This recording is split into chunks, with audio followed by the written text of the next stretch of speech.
Jack London. Amor a la vida. Los dos hombres descendían el repecho de la ribera del río cojeando penosamente, y en una ocasión el que iba a la cabeza se tambaleó sobre las abruptas rocas. Estaban débiles y fatigados, y en su rostro se leía la paciencia que nace de una larga serie de penalidades. Iban cargados con pesados fardos de mantas atados con correajes a los hombros y que contribuían a sostener las tiras de cuero que les atravesaban la frente. Los dos llevaban rifle. Caminaban encorvados, con los hombros hacia adelante, la cabeza más destacada todavía, la vista clavada en el suelo. «Ojalá tuviéramos aquí 2 de esos cartuchos que hay en el escondrijo», dijo el segundo. Hablaba con voz monótona y totalmente carente de expresión. Su tono no revelaba el menor entusiasmo, y el que abría la marcha, cojeando y chapoteando en la corriente lechosa que espumeaba sobre las rocas, no se dignó responder. El otro lo seguía pegado a sus talones. No se detuvieron a quitarse los mocasines ni los calcetines, aunque el agua estaba tan fría como el hielo, tan fría que lastimaba los tobillos y entumecía los pies. En algunos lugares batía con fuerza contra sus rodillas y les hacía tambalearse hasta que conseguían recuperar el equilibrio. El que marchaba en segundo lugar resbaló sobre una piedra pulida y estuvo a punto de caer, pero logró evitarlo con un violento esfuerzo mientras profería una aguda exclamación de dolor. Se le veía cansado y mareado. Mientras se tambaleaba, extendió la mano que tenía libre en el vacío, como buscando apoyo en el aire. Cuando se enderezó, dio un paso al frente, pero resbaló de nuevo y casi cayó al suelo. Luego se quedó inmóvil y miró a su compañero, que ni siquiera había vuelto la cabeza. Permaneció clavado en el suelo un minuto entero, como debatiéndose consigo mismo. Luego gritó: «Bill, me he dislocado el tobillo». Bill continuó avanzando a trompicones en el agua lechosa. No se volvió. El hombre lo vio alejarse con su habitual carencia de expresión, pero su mirada era la de un ciervo herido. Su compañero ascendió cojeando la ribera opuesta del río y siguió su camino sin mirar atrás. El hombre lo contemplaba con los pies hundidos en la corriente. Sus labios y el tupido bigote castaño que los cubría temblaban visiblemente. Se humedeció los labios con la lengua. «¡Bill!», llamó. Era aquella la súplica de un hombre fuerte en peligro, pero Bill no se volvió. Su compañero lo vio alejarse cojeando grotescamente y subiendo con paso inseguro la suave pendiente que ascendía hacia el horizonte que formaba el perfil de una pequeña colina. Lo vio alejarse hasta que atravesó la cima y desapareció. Luego volvió la vista y miró lentamente en torno suyo al círculo de mundo que, al haber sido Bill, era exclusivamente suyo. Cerca del horizonte el sol ardía débilmente, casi oscurecido por la neblina y los vapores informes que daban la impresión de una densidad y una masa sin perfil ni tangibilidad. El hombre descansó el peso de su cuerpo sobre una sola pierna y sacó su reloj. Eran las 4 en punto, y por ser aquellos días los últimos de julio o los primeros de agosto, no sabía con exactitud qué fecha era, pero podía calcularla dentro de un margen de error de unas 2 semanas. El sol tenía que apuntar más o menos hacia el noroeste. Miró hacia el sur. Sabía que en algún lugar, a espaldas de aquellas colinas desoladas, se hallaba el lago del Gran Oso. Sabía también que en esa dirección el círculo polar ártico trazaba su temible camino entre los yermos canadienses. El riachuelo en que se hallaba era un afluente del río de la mina de cobre, que a su vez fluía hacia el norte e iba a desembocar en el Golfo de la Coronación y en el Océano Ártico. No conocía aquellos lugares, pero los había visto marcados una vez en una carta de navegación de la Compañía de la Bahía de Hudson. De nuevo recorrió con la mirada el círculo del mundo que tenía en torno a él. No era un espectáculo alentador. Por todas partes lo rodeaba un horizonte blando y suavemente curvado. Las colinas eran bajas, no había ni árboles, ni arbustos, ni hierba, nada sino una desolación tremenda y aterradora que atrajo inmediatamente el miedo a sus ojos. «Bill», susurró una y dos veces. «Bill». Se agazapó en medio del agua lechosa, como si la vastedad del paisaje ejerciera sobre él una fuerza avasalladora y lo aplastara brutalmente, consciente del horror que provocaba. Comenzó a temblar como un palúdico, hasta que la escopeta se le deslizó de entre las manos y cayó al agua salpicándolo. Aquello lo despertó. Luchó con el miedo, se dominó y buscó a tientas bajo el agua hasta recuperar el arma. Corrió un poco el fardo hacia el hombro izquierdo con el fin de liberar del peso a su tobillo dislocado. Luego, encogiéndose de dolor, avanzó lenta y cautelosamente hasta la orilla. No se detuvo. Con una desesperación que rayaba en la locura, sin hacer caso del dolor, subió presuroso la pendiente hasta alcanzar la cima de la colina, tras de la cual había desaparecido su compañero. Solo que su andar era aún más grotesco y cómico que la cojera vacilante del que lo había precedido.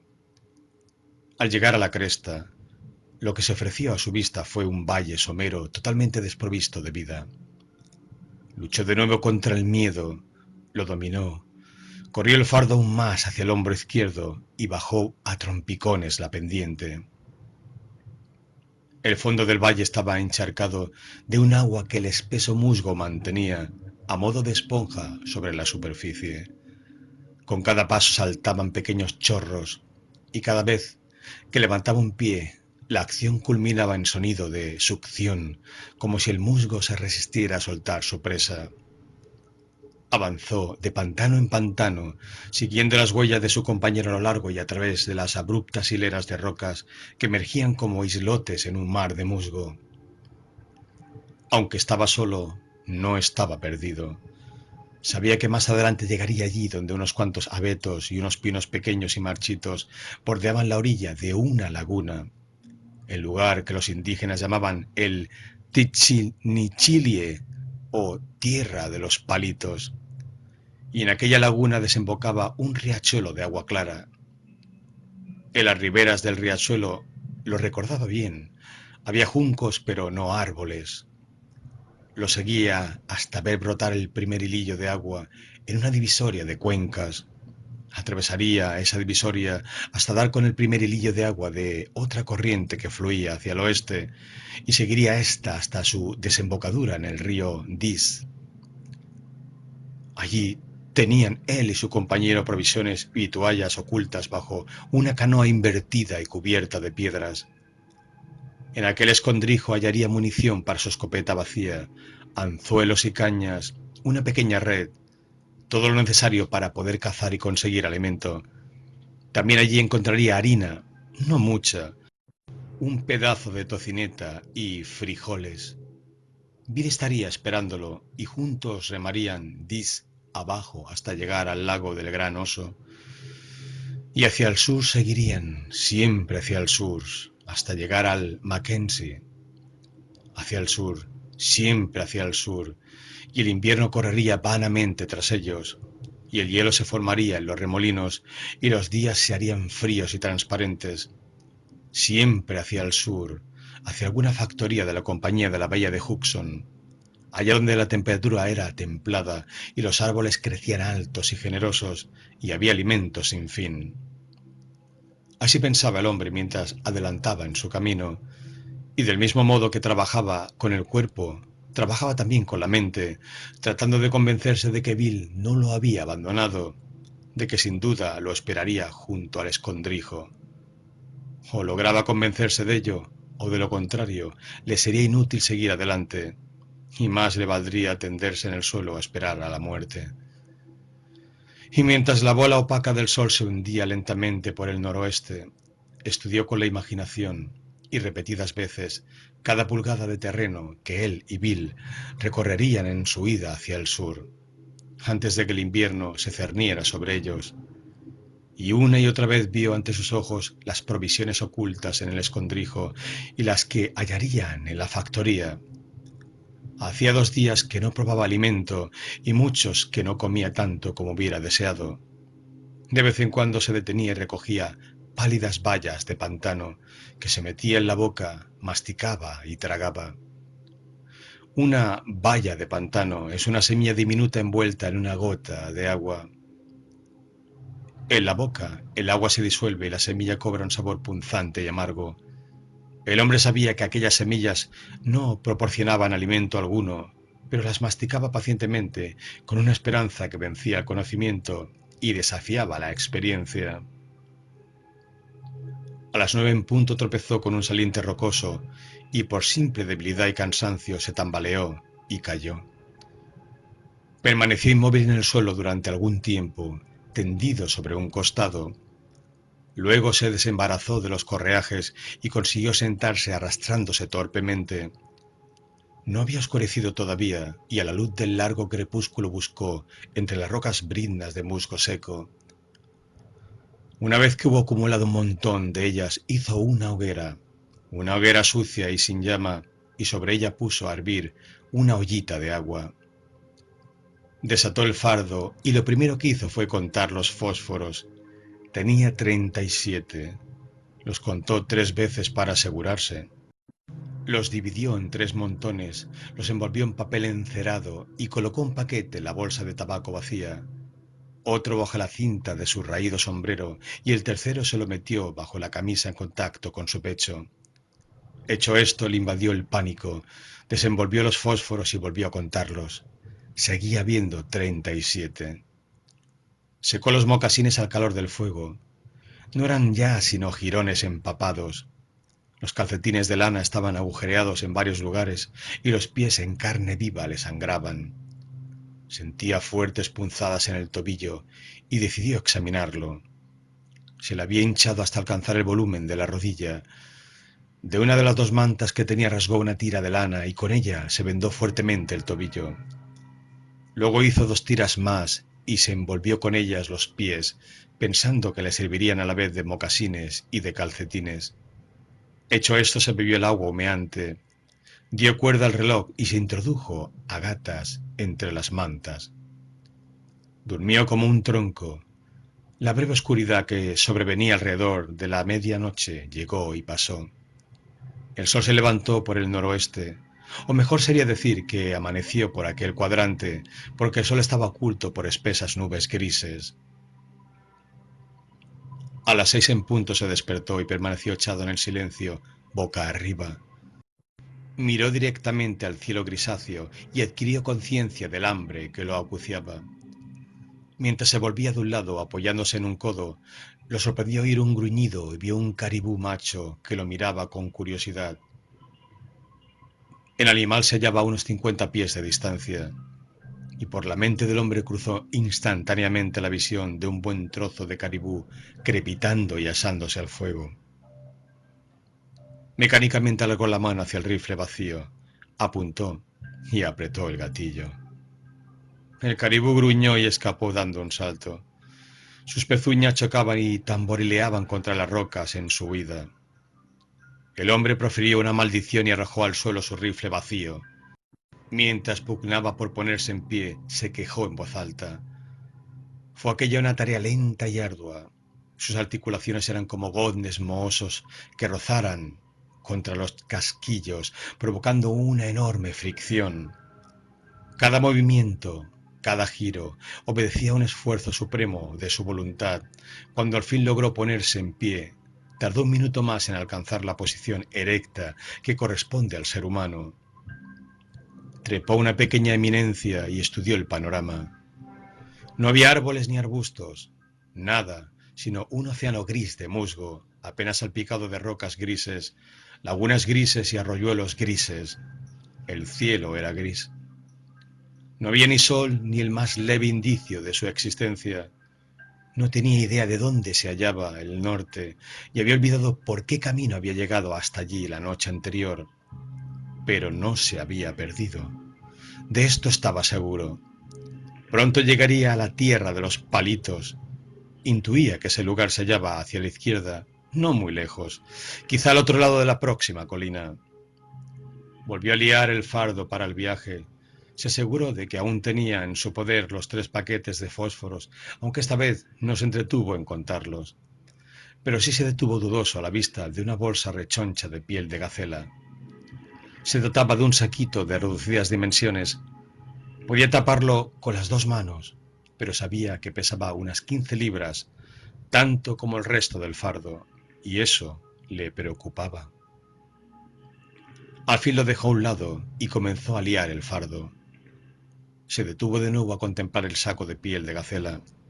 Lo recogió con aire desafiante, como si aquella desolación tratara de arrebatárselo, y cuando se levantó para adentrarse en el día con paso vacilante, lo llevaba cargado a la espalda en el interior del fardo. Se dirigió hacia la izquierda, deteniéndose una y otra vez a comer bayas de pantano. El tobillo dislocado se le había entumecido y su cojera era más pronunciada que la del día anterior, pero el dolor que aquello le producía no era nada comparado con el que sentía en el estómago. Las punzadas del hambre eran agudas, roían y roían hasta el punto en que ya no le permitieron concentrarse en qué camino seguir para llegar a la tierra de los palitos. Las bayas de los pantanos no solo no aplacaban su apetito, sino que, con su sabor punzante, le irritaban la lengua y el paladar. Llegó por fin a un valle donde la perdiz blanca se elevaba con un aleteo estremecido sobre las rocas y los cenegales. ¡Quer, quer, quer! Graznaban. Arrojó piedras contra ellas, pero no logró alcanzarlas. Dejó el fardo en el suelo y se dispuso a cazarlas al acecho, como cazan los gatos a los ruiseñores. Las rocas abruptas fueron desgarrando sus pantalones hasta que fue dejando con las rodillas un rastro de sangre, pero aquel dolor se perdía en el dolor mayor que le causaba el hambre. Avanzó serpenteando sobre el musgo empapado, sus ropas se mojaban y se enfrió su cuerpo, pero tan grande era su ansia de comer que ni cayó en la cuenta, y mientras tanto las perdices blancas seguían elevándose en el aire, hasta que su quer, quer le sonó a burla, y las maldijo y les gritó en voz alta imitando su graznido. En una ocasión casi se arrastró sobre una perdiz que debía estar dormida. No la vio hasta que ésta levantó el vuelo de su escondrijo rocoso y le pegó en la cara con las alas. Tan asombrado como la propia perdiz, cerró la mano y en el interior del puño quedaron 3 plumas de la cola del ave. Siguió su vuelo con la mirada, odiándola como si le hubiera hecho algo terrible. Luego retrocedió y se cargó el fardo a la espalda. Conforme el día avanzaba, se adentró en valles y bajíos, donde la caza era más abundante. No muy lejos de él pasó una manada de unos 20 caribús, tentadoramente a tiro.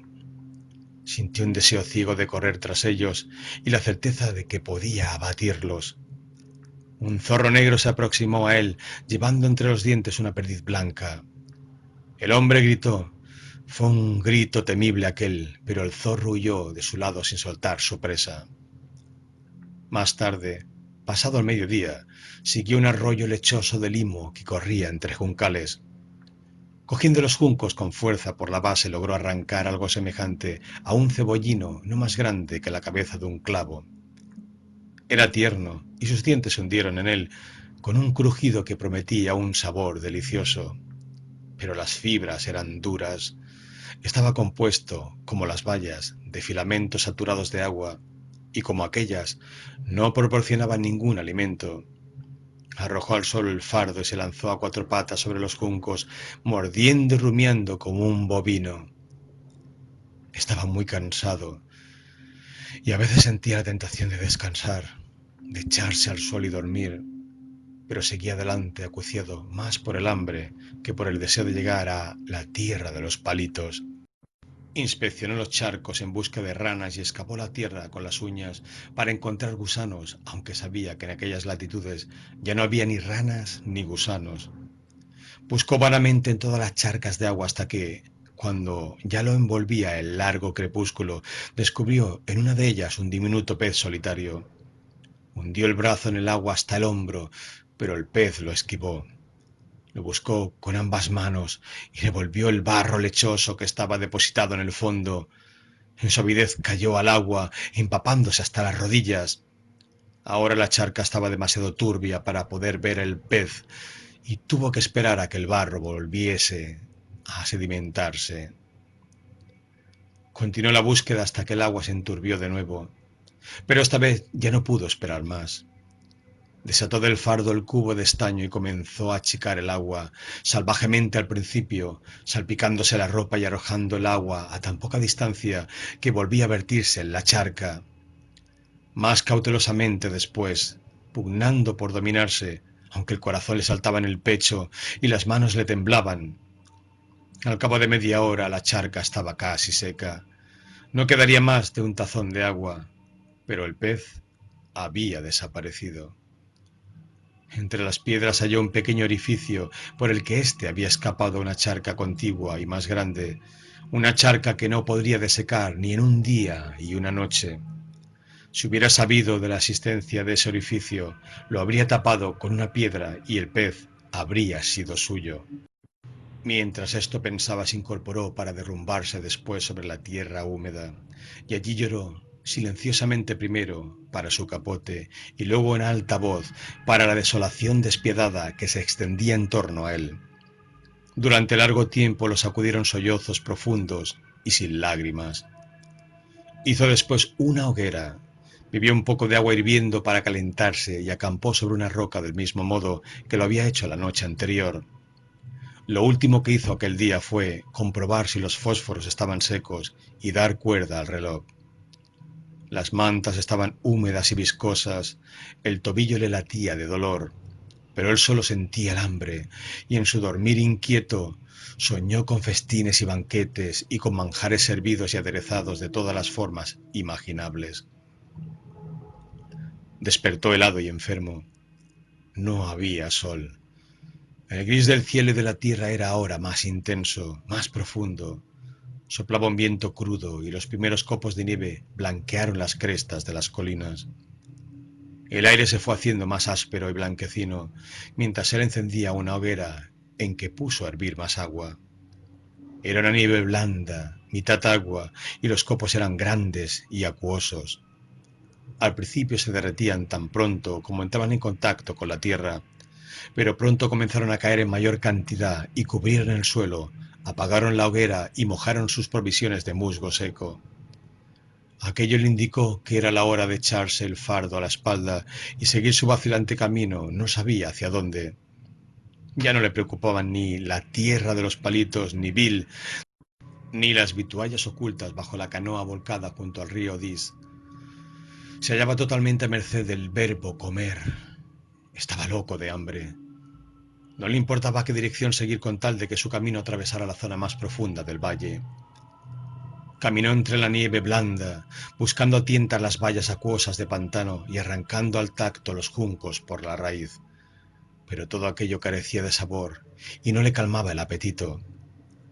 Halló una hierba de sabor amargo y devoró todas las que pudo encontrar, pero no fueron muchas, porque crecía a ras de tierra y por ello se ocultaba fácilmente bajo la nieve que alcanzaba ya varias pulgadas de espesor.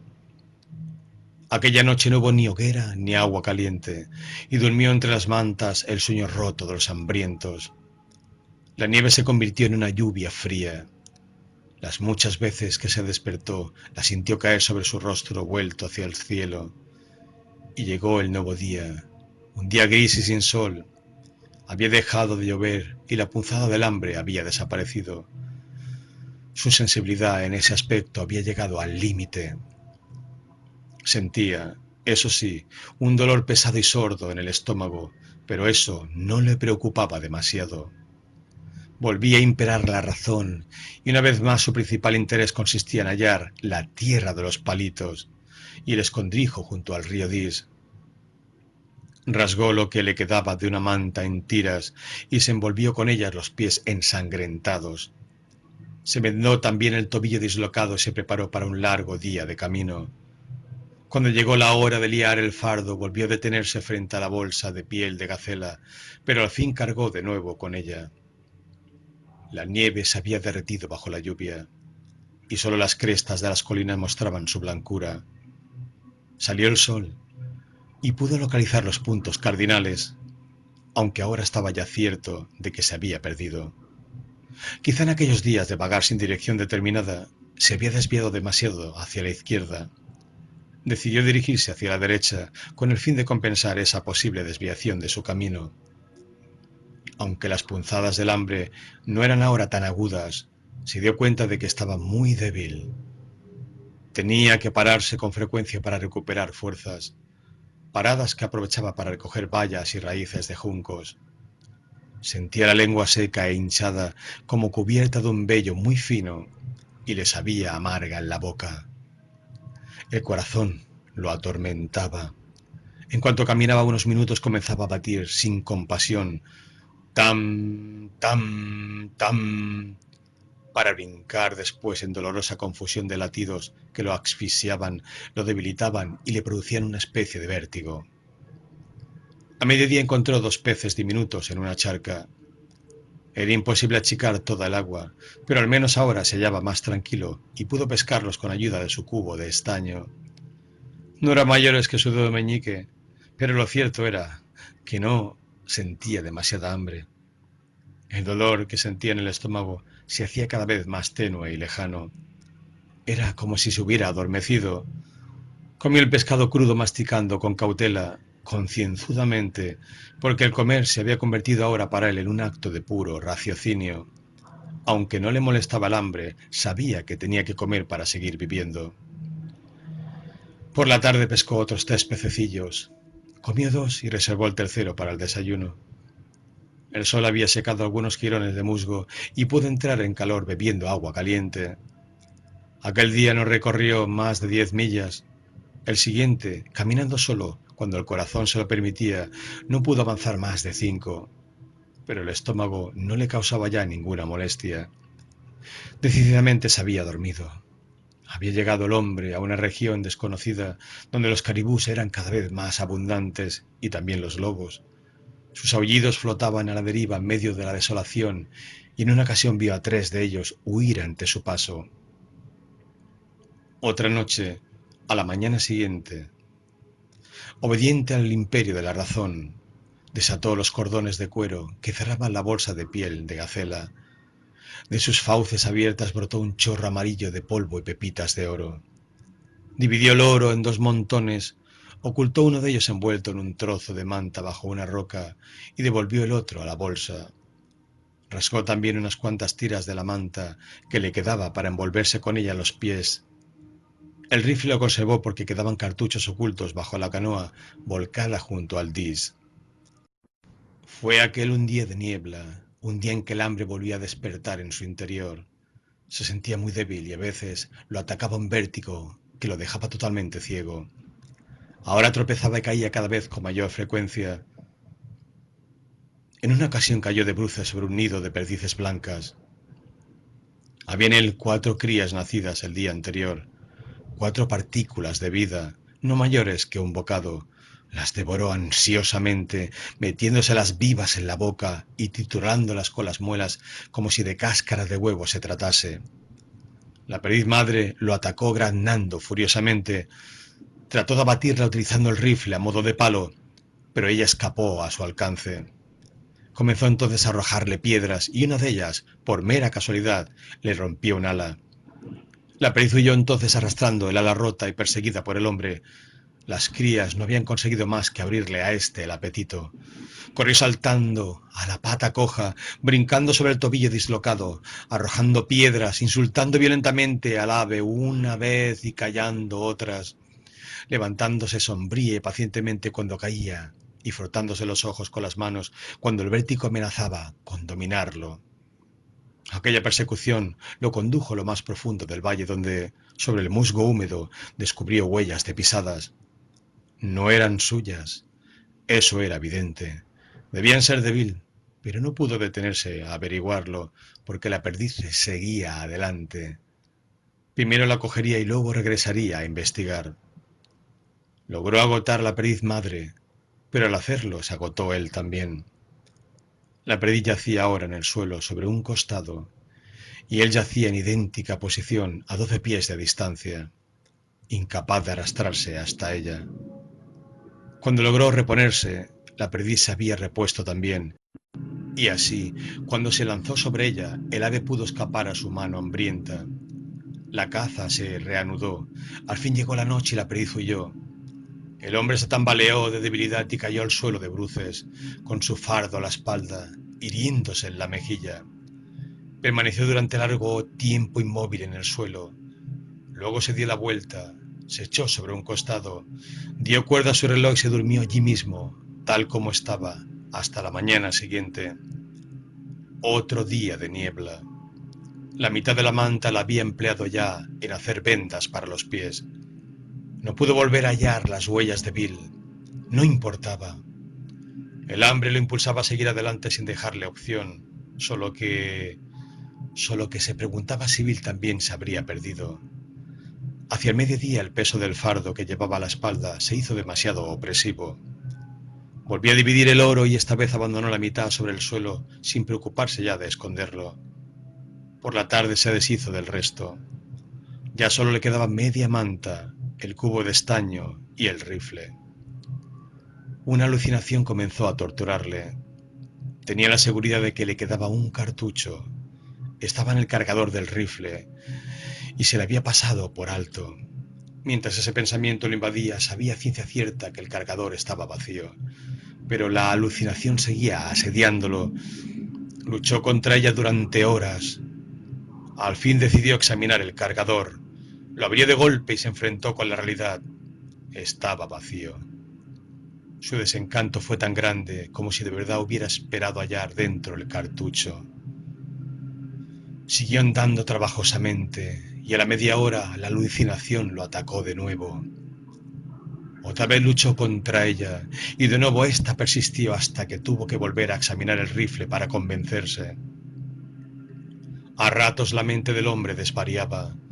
Entonces continuaba avanzando penosamente como un simple autómata, mientras que extrañas ideas y fantasías roían su cerebro como gusanos.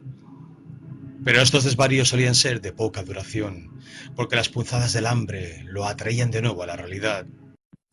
En una ocasión, lo que lo sacó de golpe de sus fantasías fue un espectáculo que casi lo hizo desvanecerse. Las piernas le flaquearon, tropezó y tuvo que tambalearse como un borracho para no caer. Frente a él tenía un caballo, un caballo. No podía dar crédito a sus ojos. Lo separaba de él una espesa neblina entretejida con puntos brillantes de luz.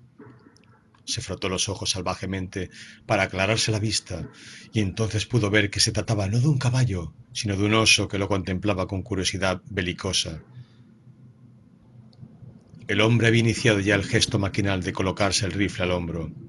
Cuando se dio cuenta de la inutilidad de su acción, lo bajó y desenfundó el cuchillo que llevaba colgado a la cintura en una funda adornada con cuentas. Ante él tenía carne y vida. Rozó el filo del cuchillo con la yema del pulgar. Estaba perfectamente afilado. La punta también lo estaba. Se arrojaría sobre el oso y lo mataría, pero el corazón comenzó a golpear en su pecho como un tambor de alerta. Tam, tam, tam. Siguió después el salvaje brincar dentro del pecho, la confusión de latidos, la presión sobre la frente, como si se la apretaran con una banda de hierro, y el vértigo que se apoderaba de su cerebro. Su valentía desesperada cedió al empuje del miedo.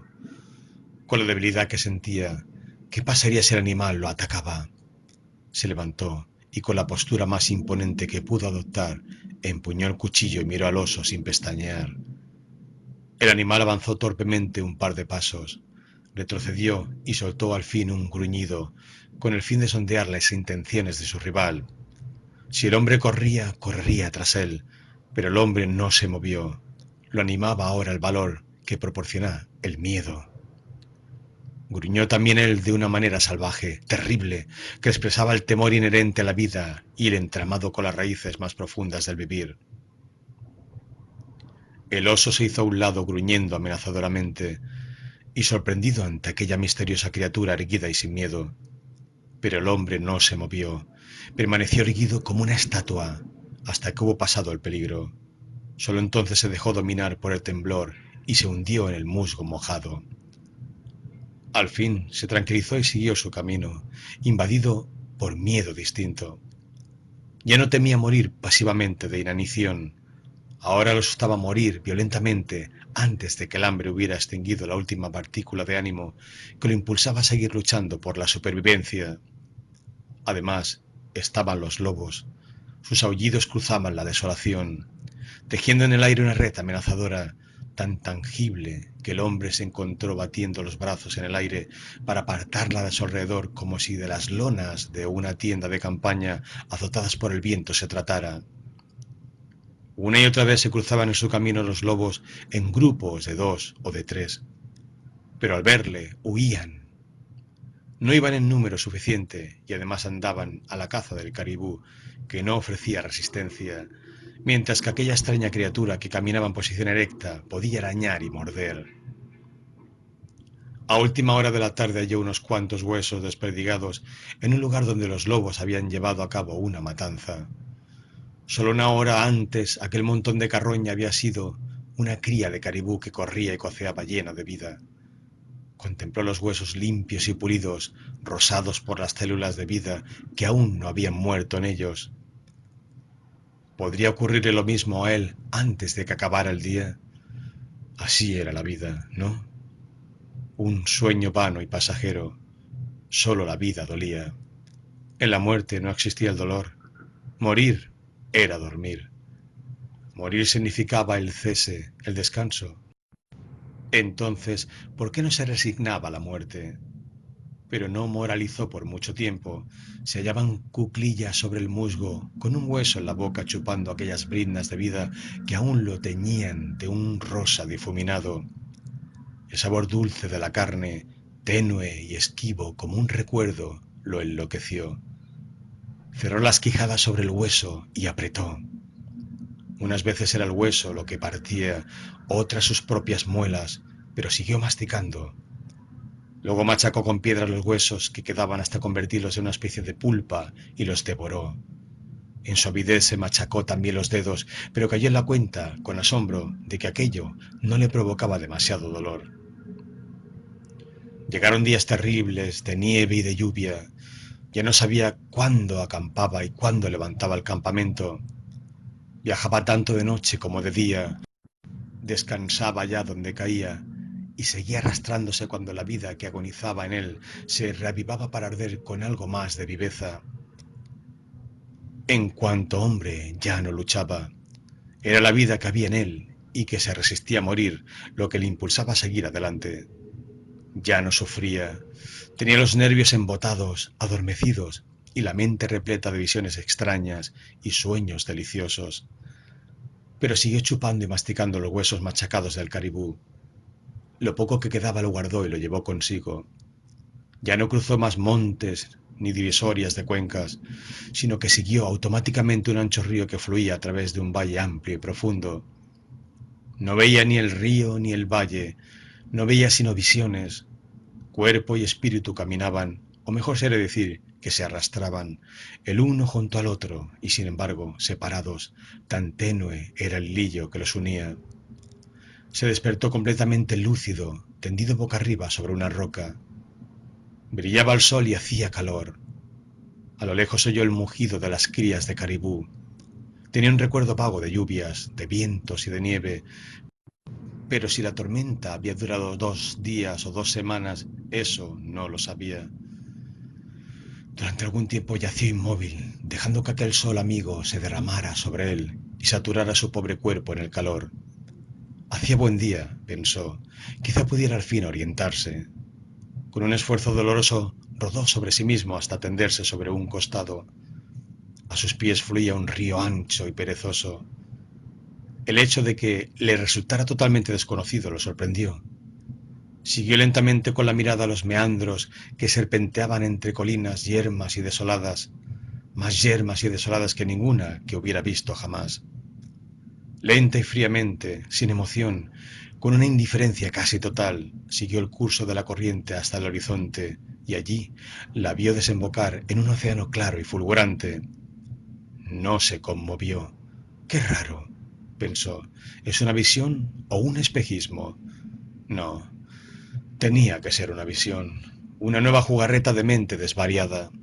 La presencia de un barco anclado en medio del brillante océano lo confirmó en su idea. Cerró los ojos un segundo y los volvió a abrir.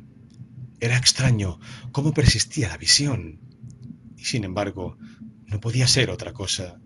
Sabía que no había ni océanos ni barcos en el corazón de aquella tierra desolada, como antes había sabido que no había cartuchos en el cargador de su fusil. De pronto oyó un resuello a sus espaldas, una especie de jadeo entrecortado semejante a una tos. Muy lentamente, a causa de su debilidad extrema y la rigidez de sus músculos, se volvió hacia el otro lado. No vio nada, pero esperó pacientemente. De nuevo volvió a oír el jadeo y la tos, y al fin entre dos rocas distinguió a una veintena de pies la cabeza gris de un lobo. No tenía las orejas enhiestas, como sus compañeros, tenía los ojos apagados e inyectados en sangre, y la cabeza le colgaba tristemente hacia un lado. El animal parpadeaba continuamente, cegado por la luz del sol. Parecía estar enfermo. Mientras lo miraba, resolló y volvió a toser. Aquello al menos era real, se dijo el hombre, y luego se volvió hacia el otro lado para enfrentarse con la realidad que la visión anterior le había velado. Pero el mar seguía brillando en la distancia y el barco se divisaba claramente. ¿Sería cierto después de todo? Cerró los ojos largo tiempo, meditó y de pronto comprendió. Había avanzado hacia el noroeste, alejándose del río Dis y adentrándose, en cambio, en el valle de la mina de cobre. Ese río ancho y perezoso era el de la mina de cobre. Aquel mar brillante era el océano Ártico y el barco era un ballenero que se había desviado demasiado hacia el este de la boca del Mackenzie y había anclado en el Golfo de la Coronación. Recordó la carta de navegación de la Compañía de la Bahía de Hudson que había visto hacía largo tiempo y de pronto todo le pareció claro y razonable. Se sentó y dedicó toda su atención a los problemas más inmediatos. Tenía los pies transformados en trozos informes de carne sanguinolenta. Había terminado con los restos de la última manta, y tanto el rifle como el cuchillo habían desaparecido. Había perdido el sombrero con el paquete de fósforos bajo la cinta, pero los que llevaba junto al pecho seguían secos y a salvo en su envoltura de papel de cera y dentro de la bolsa de tabaco. Miró el reloj, marcaba las 11 en punto y seguía andando. Indudablemente durante todos aquellos días no había dejado de darle cuerda. Estaba tranquilo, sosegado. A pesar de su extrema debilidad no sentía dolor. Tampoco sentía hambre. Ni siquiera resultaba atractivo pensar en comer. Y todos sus actos obedecían exclusivamente al imperio de la razón. Se rasgó los pantalones hasta la rodilla y con los jirones se vendó los pies.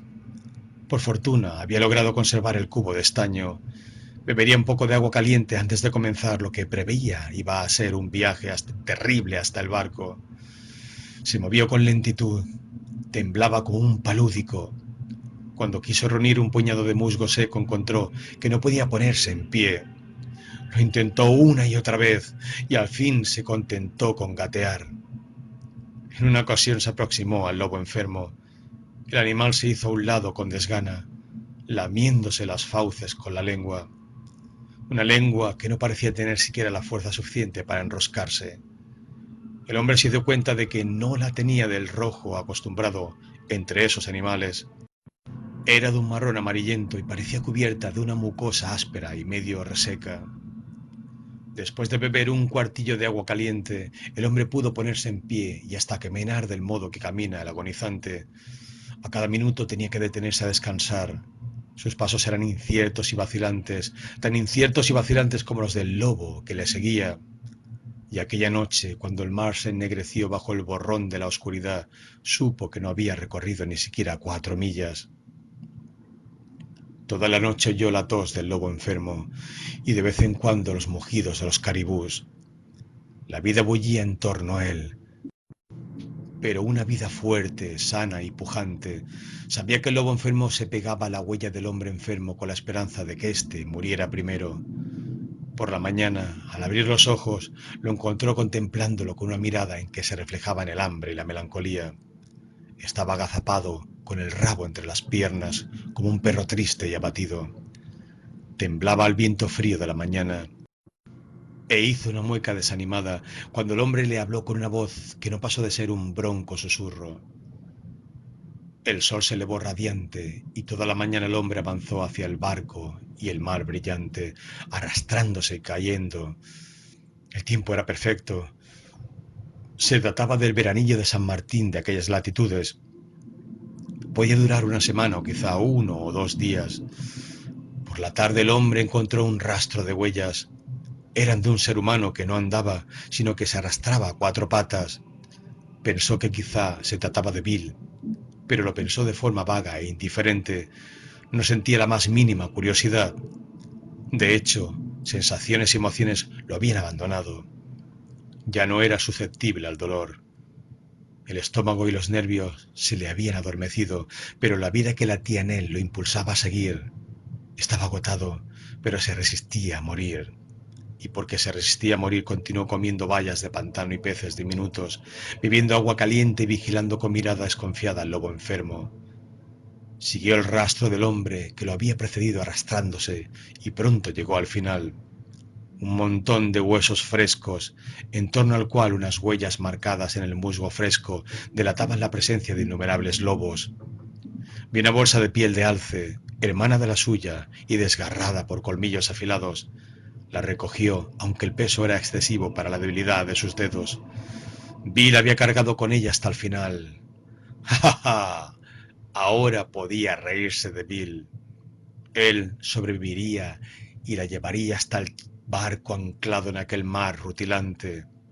Su carcajada resonó ronca y fantasmal como el granido de un cuervo, y el lobo enfermo lo secundó aullando lúgubremente. De súbito el hombre se interrumpió. ¿Cómo podía reírse de Bill? ¿Y si aquellos huesos rosáceos y pulidos fueran efectivamente los de su amigo? Volvió la espalda. Bill lo había abandonado, pero él no le robaría el oro ni chuparía sus huesos, aunque Bill no hubiera dudado en hacerlo si hubiera sucedido a la inversa, pensó mientras se apartaba de allí con paso vacilante. Al poco rato llegó junto a una charca de agua. Al inclinarse sobre la superficie en busca de posible pesca, echó atrás la cabeza como si hubiera recibido una picadura. Había visto su propio rostro reflejado en el agua. Tan horrible fue la visión que su sensibilidad despertó el tiempo suficiente para asombrarse. Había 3 peces en la charca, pero esta era demasiado grande para poder achicarla. Después de intentar pescarlos con el cubo, sin resultado, desistió. Se sabía muy débil y temió caer en el agua y ahogarse. Por esa misma razón no quería dejarse arrastrar por la corriente del río montado a horcajadas sobre uno de los muchos troncos atascados en los bancos de arena. Aquel día redujo 3 millas la distancia que lo separaba del barco, y al día siguiente 2, porque ahora se arrastraba como Bill se había arrastrado. La noche del quinto día lo halló aún a 7 millas de distancia del barco, incapaz de recorrer siquiera 1 milla diaria. Pero el veranillo de San Martín se mantenía, y él seguía adelante arrastrándose y desvaneciéndose y volviéndose una y otra vez para vigilar al lobo enfermo que seguía pegado a sus talones tosiendo y jadeando. Tenía las rodillas en carne viva, igual que los pies, y aunque las llevaba envueltas en jirones que arrancaba de la camisa, iba dejando sobre el musgo y sobre las rocas un reguero de sangre. Una vez, al volverse, vio al lobo lamer ávidamente su rastro sangriento, e imaginó con toda lucidez cuál sería su final, a menos que fuera él quien acabara con el lobo. Así comenzó una existencia trágica, tan lúgubre como jamás se haya visto sobre la tierra. Un hombre enfermo arrastrándose ante un lobo también enfermo que cojeaba. 2 criaturas que remolcaban, acechándose mutuamente a través de la desolación sus esqueletos moribundos. Si el lobo hubiera estado sano, al hombre no le hubiera importado tanto, pero la idea de convertirse en alimento de aquel bulto horrible y muerto le repugnaba. Aún tenía remilgos, su mente había comenzado a divagar de nuevo. Las alucinaciones lo asediaban, mientras que los periodos de lucidez se iban haciendo cada vez más cortos e infrecuentes. En una ocasión vino a sacarle de su desvanecimiento un resuello muy cercano a su oído. El lobo se echó atrás, perdió pie y cayó a causa de una debilidad. La escena era ridícula, pero no lo divirtió, ni siquiera sintió miedo. Estaba demasiado cansado para ello. Pero en aquel momento tenía la mente despejada y se puso a meditar. El barco estaba a unas 4 millas de distancia. Podía verlo claramente cuando se frotaba los ojos para disipar la niebla que los cegaba, y hasta divisaba la vela blanca de una barcaza que surcaba las aguas brillantes del mar. Pero no podía recorrer a rastras esas 4 millas. Lo sabía, y aceptaba el hecho con toda serenidad. Sabía que no podía arrastrarse ya ni media milla, y sin embargo, quería vivir. Sería una locura morir después de todo lo que había soportado. El destino le exigía demasiado, y aun muriendo se resistía a morir. Quizá fuera una completa locura, pero al borde mismo de la muerte se atrevía a desafiarla y se negaba a perecer. Cerró los ojos y se serenó con infinitas precauciones. Se revistió de fuerza y se dispuso a mantenerse a flote en aquella languidez asfixiante que inundaba como una marea ascendente todos los recovecos de su ser. Era como un océano esa languidez mortal que subía y poco a poco anegaba su conciencia. A veces se veía casi sumergido, nadando con torpes brazadas en el mar del olvido.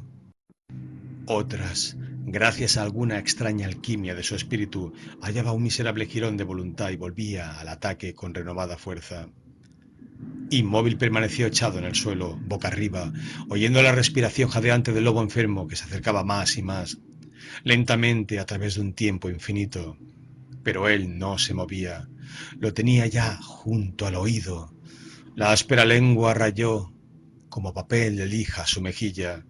El hombre lanzó las manos contra el lobo, o al menos quiso hacerlo. Los dedos se curvaron como garras, pero se cerraron en el aire vacío. La rapidez y la destreza requieren fuerza, y el hombre no la tenía. La paciencia del lobo era terrible, la paciencia del hombre no lo era menos. Durante medio día permaneció inmóvil, luchando contra la inconsciencia y esperando al ser que quería cebarse en él, o en el que él a su vez quería cebarse. A veces el océano de languidez lo inundaba y le hacía soñar sueños interminables, pero en todo momento, en el sueño y en la vigilia, permanecía atento al jadeo entrecortado y a la áspera caricia de la lengua lupina. De pronto dejó de oír aquella respiración y poco a poco emergió de su sueño al sentir en su mano el contacto de la lengua reseca que lo lamía. Esperó. Los colmillos presionaron suavemente. La presión aumentó. El lobo aplicaba sus últimas fuerzas a la tarea de hundir los dientes en la presa tanto tiempo deseada. Pero el hombre había esperado también largo tiempo, y la mano lacerada se cerró en torno a la quijada. Lentamente, mientras el lobo se resistía débilmente y el hombre aferraba con igual debilidad, la otra mano se arrastró subrepticiamente hacia el cuello del animal. 5 minutos después el hombre estaba echado sobre el animal. Las manos no tenían la fuerza suficiente para ahogarlo, pero su rostro estaba hundido en la garganta del lobo y su boca estaba llena de pelos. Media hora después, el hombre notó que un líquido caliente se deslizaba por su garganta. No era una sensación agradable, era como plomo derretido lo que entraba a la fuerza en su estómago, y esa fuerza obedecía exclusivamente a un esfuerzo de su voluntad. Más tarde el hombre se tendió boca arriba y se durmió. En el ballenero Bedford iban varios miembros de una expedición científica. Desde la cubierta divisaron un extraño objeto en la costa. El objeto se movía por la playa en dirección al agua. A primera vista no pudieron clasificarlo y, llevados por su curiosidad científica, botaron una chalupa y se acercaron a la playa para investigar. Y allí encontraron un ser viviente que apenas podía calificarse de hombre. Estaba ciego y desvariaba, serpenteaba sobre la arena como un gusano monstruoso. La mayoría de sus esfuerzos eran inútiles, pero él persistía, retorciéndose, contorsionándose y avanzando quizá una veintena de pies por hora. 3 semanas después el hombre yacía sobre una litera del ballenero Bedford y con lágrimas surcándole las enjutas mejillas refería quién era y la odisea que había pasado. Balbucía también palabras incoherentes acerca de su madre, de las tierras templadas del sur de California y de una casa rodeada de flores y naranjales. No pasaron muchos días antes de que pudiera sentarse a la mesa con los científicos y los oficiales del barco. Se regocijó ante el espectáculo que ofrecía la abundancia de manjares y miró ansiosamente cómo desaparecían en las bocas de los comensales. La desaparición de cada bocado atraía a su rostro una expresión de amargo desencanto.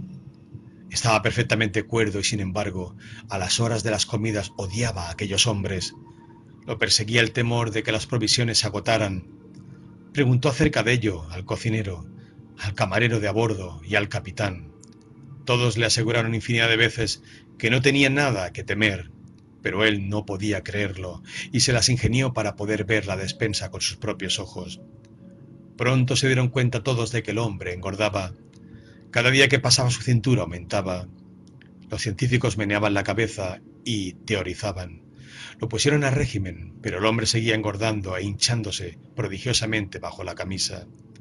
Los marineros, mientras tanto, sonreían para su capote.